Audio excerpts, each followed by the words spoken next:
Bismillahirrahmanirrahim. Assalamualaikum warahmatullahi wabarakatuh. Saya Abelia Putri Wijaya Kusuma dengan NPM 10121457 dari kelas C10 Manajemen. Video ini dibuat untuk memenuhi tugas evaluasi tengah semester mata kuliah Pendidikan Agama 2. Video ini berisi mengenai paparan bab Ma'rifat Rasul. Ma'rifat sendiri adalah mengenal dan Rasul adalah utusan. Artinya kita harus dapat mengenal seseorang yang diutus oleh Allah kepada manusia. Ma'rifatul Rasul ini membicarakan bagaimana kita mengenal Rasul, apa saja yang harus kita kenal dari Rasul, dan bagaimana pula kita mengamalkan Islam melalui petunjuk Rasul. Oleh karena itu, pengenalan terhadap Rasulullah Shallallahu Alaihi Wasallam menentukan tingkat pemahaman, penghayatan, dan pengamalan seseorang terhadap ikrar keislaman mereka. Perbedaan secara umum antara Nabi dan Rasul: Nabi menerima wahyu dari Allah untuk dirinya sendiri, sedangkan Rasul menerima wahyu dari Allah untuk dibagikan ke segenap umatnya. Tugas Rasul pertama menyampaikan atau tabligh berupa ma'rifatullah, mengenal hakikat Allah, terdapat di dalam Quran Surah Al-An'am ayat 102, Tauhidullah, mengesahkan Allah, dalam Quran Surah Al-Anbiya ayat 25, Basir wa Nadhir, memberi kabar gembira dan peringatan, Quran Surah Al-An'am ayat 48.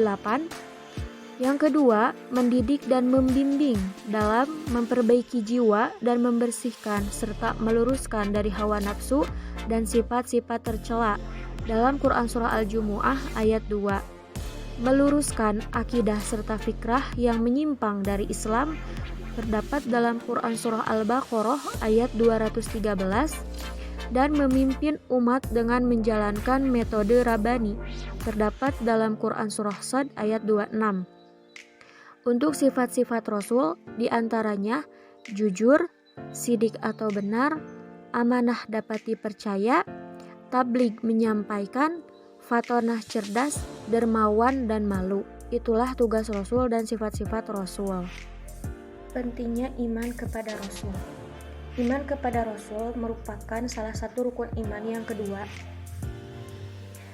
Seseorang tidak dianggap mukmin dan muslim kecuali ia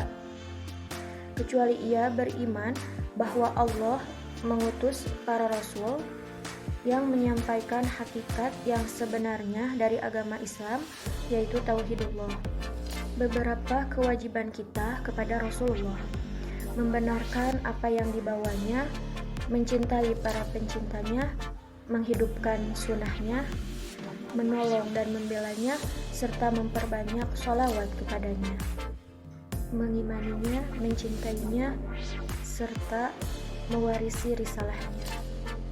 Subbab yang selanjutnya adalah hajatul insan ila rasul, kebutuhan manusia kepada rasul. Pertama, al-insan fitrah. Al-insan sendiri adalah ciptaan Allah Subhanahu wa taala yang diberikan banyak kelebihan dan keutamaan dibandingkan dengan makhluk lainnya. Di antara kelebihan manusia adalah fitrah. Manakala Islam juga sebagai fitrah agama, sehingga keberadaan Islam dibutuhkan oleh manusia. Wujud aplikasi Islam terdapat pada diri Rasulullah Muhammad SAW. Oleh karena itu, manusia dengan fitrahnya memerlukan Rasulullah Muhammad SAW sebagai contoh dan teladan dalam memenuhi fitrahnya. Hal ini terdapat di Quran Surah Ar-Rum ayat 30. Manusia secara fitrah adalah adanya Allah sebagai Rabb dan perlu adanya Rasul yang mengajarkan Islam kepada manusia. Dalam salah satu hadis, Abu Hurairah radhiyallahu anhu berkata, Rasulullah Shallallahu Alaihi Wasallam bersabda, sesungguhnya manusia itu dilahirkan dalam keadaan fitrah. Fitrah manusia adalah pertama, keinginan manusia untuk mengabdi kepada Khalik. Pengabdian kepada Allah adalah sebagai hasil dan akibat dari pengakuan kita kepada Allah sebagai pencipta. Mengakui pencipta berarti mengakui apa yang disampaikannya, menjalankan perintahnya, menjauhi larangannya, dan sebagainya. Mengakui keberadaan Allah sebagai Khalik. Manusia menerima Allah sebagai Rob, tetapi tidak semua manusia meyakini Allah sebagai Ilah. Yang ketiga, keinginan manusia hidup secara teratur. Petunjuk dari Allah adalah untuk memandu manusia ke arah yang baik. Tanpa petunjuk, hidup manusia tidak teratur dan tanpa arah tujuan. Ia mengikuti hawa nafsu yang tidak jelas kemana pergi. Maka dengan petunjuk dari Allah, hidup menjadi teratur. Yang kedua, hidayah ar-rasul atau petunjuk Rasul. Jika kita hendak mengikuti perintah Allah, maka kita harus mengikuti perintah Rasul. Jika kita ingin menginginkan Allah, maka kita perlu petunjuk Rasul. Kaidah ini adalah kaidah Rabbani yang dibawa oleh Islam. Oleh karena itu, syahadatain pun terdiri dari pengakuan kepada dua hal, yaitu Allah dan Rasulnya.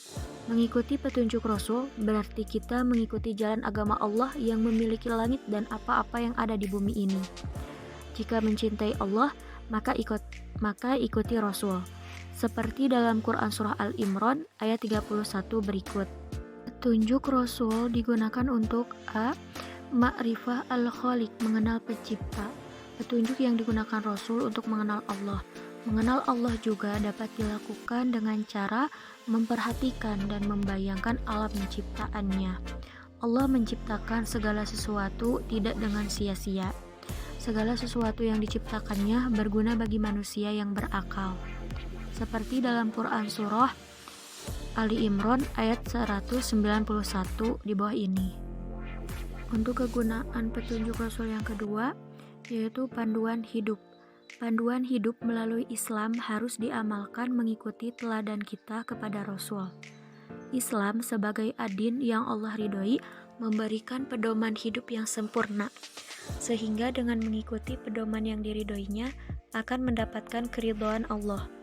Orang akan merugi apabila tidak mengamalkan Islam. Poin yang ketiga, untuk sebab kebutuhan manusia kepada Rasul yaitu al-ibadah as-sahihah, beribadah yang benar. Ibadah sahih adalah ibadah kepada Allah dengan mengikuti tuntutan Rasul. Rasul sebagai penerima wahyu dari Allah wajib diikuti dan digunakan sebagai model dan petunjuk dalam menjalankan ibadah yang benar. Dalam hal ini, Allah berfirman dalam Quran Surah Al-Anbiya ayat ke-25. Ta'rif Rasul atau pengertian Rasul. Rasul. Dari segi bahasa, kata Rasul merupakan bentuk masdar dari Rasala yang berarti utusan atau seseorang yang diutus. Adapun menurut istilah kata Rasul artinya adalah seorang laki-laki yang dipilih dan diutus oleh Allah dengan membawa risalah kepada umat manusia. Selain pengertian secara segi bahasa dan istilah, Rasul juga sebagai hamilur risalah, membawa dan menyampaikan risalah. Rasul adalah lelaki yang dipilih dan diutus Allah dengan risalah Islam kepada manusia.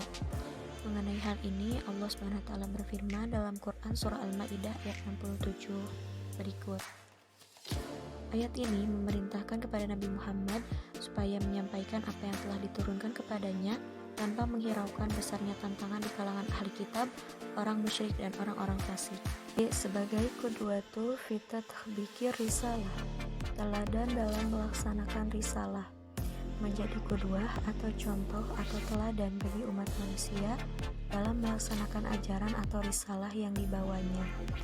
Dalam hal ini, Allah Subhanahu wa taala berfirman dalam Quran Surah Al-Ahzab ayat 21. Dari ayat di atas dapat dipahami bahwa sosok Nabi Muhammad merupakan suri tauladan bagi manusia dalam kehidupan. Sebagai seorang yang diperintahkan Allah membawa risalah, Nabi Muhammad sukses menjalankan risalah untuk dirinya sendiri dan untuk umatnya. Tanda-tanda kerasulan. Yang pertama, sifat dasar. Allah SWT berfirman dalam Quran Surah Al-Qalam ayat 4 yang artinya, dan sesungguhnya engkau Muhammad benar-benar berbudi pekerti yang luhur. Berikut ini 4 sifat para rasul yang patut diteladani dan dicontoh. pertama, as-sidik, benar atau jujur. Yang kedua, al-amanah, dapat dipercaya. Yang ketiga, at-tabligh, menyampaikan wahyu Allah SWT. Dan yang keempat, al-fatonah atau cerdas. Yang kedua, mukjizat. Mukjizat adalah kejadian yang luar biasa yang terjadi pada seorang nabi dan rasul sebagai bukti kerasulannya untuk melemahkan musuh-musuhnya serta untuk memperkuat keyakinan seseorang terhadap kerasulannya. Contoh mukjizat Nabi Muhammad antara lain terbelahnya bulan, Al-Quranul Karim, dan Isra Mi'raj. Yang ketiga, berita kedatangan. Allah Subhanahu wa taala memberi tanda dan kabar baik terkait akan munculnya seorang nabi pada masa mendatang, yaitu Nabi Muhammad SAW. Dalam hal ini juga Allah berfirman dalam Quran surah As-Saff ayat 6. Yang keempat, berita kenabian. Mereka lalai terhadap kitab suci Al-Quran yang berisi peringatan. Rasulullah mengajak umatnya kepada Al-Quran, tetapi mereka meninggalkannya. Sehingga Rasulullah pun berkata kepada Allah, seperti dalam Quran surah Al-Furqan ayat 30, "Ya Tuhanku, sesungguhnya kaumku telah menjadikan Al-Quran ini diabaikan." Yang kelima, hasil-hasil perbuatan. Dalam hal ini Allah SWT berfirman dalam Quran surah Al-Fat ayat 29.